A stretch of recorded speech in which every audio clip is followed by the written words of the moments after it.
Azərbaycanda rəqəmsal transformasiya artıq ayrı-ayrı layihələr deyil, vahid dövlət siyasəti çərçivəsində həyata keçirilir. Rəqəmsal İnkişaf Şurasının fəaliyyəti dövlət qurumları arasında koordinasiyanın gücləndirilməsinə, elektron xidmətlərin vahid platformada birləşdirilməsinə və vətəndaşlara daha əlçatan operativ xidmətlərin göstərilməsinə hesablanıb.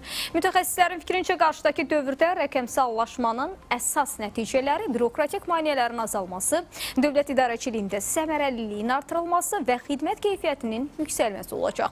Beynəlxalq təcrübədən istifadə olunsa da, bu istiqamətdə atılan bütün addımlar Azərbaycanın milli maraqları və ölkənin inkişaf prioritetləri nəzərə alınmaqla həyata keçiriləcək.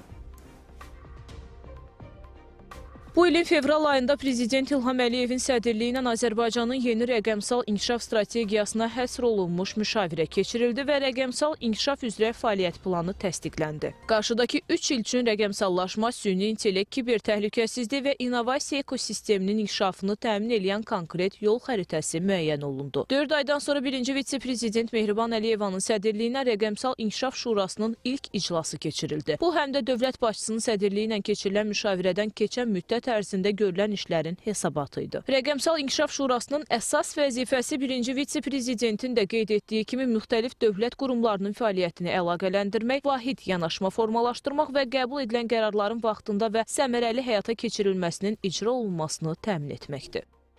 Vətəndaşların vəziyyətini, vətəndaşların bu istiqamətdə deməli, aidiyyatı xidmətlərdən faydalanmasını daha asanlaşdıran müxtəlif tətbiqlər var idi. Lakin bu tətbiqlərin bəzi hallarda bir-birini görməməsi və yaxud əlaqələnməməsi problemlərə səbəb olurdu. Mehriban xanım Əliyevanın Şuranın sədri kimi bu istiqamətdə çox qısa bir müddətdə effektiv fəaliyyəti artıq vahid ekosistemin yaradılması istiqamətində real nəticələrin ortaya qoyulmasına səbəb oldu.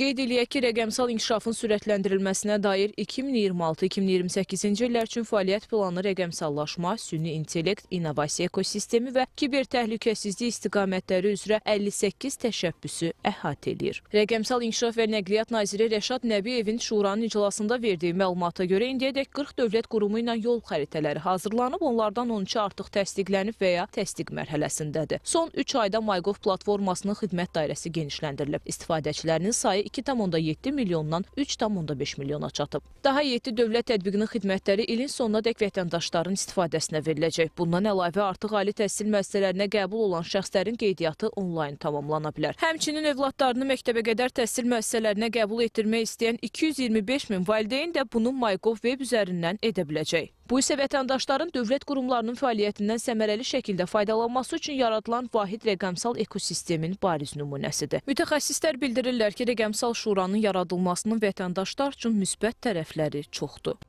Bu sahədə beynəlxalq təcrübənin öyrənilməsi, uğurlu modellərdən istifadə edilməsi qarşıya qoyulan məqsədlərdən biridir. Amma 1-ci vitse-prezidentin də vurğuladığı kimi bütün qərarlar Azərbaycanın milli maraqlarına və ehtiyaclarına cavab verən amillərə əsasən qəbul olunmalıdır.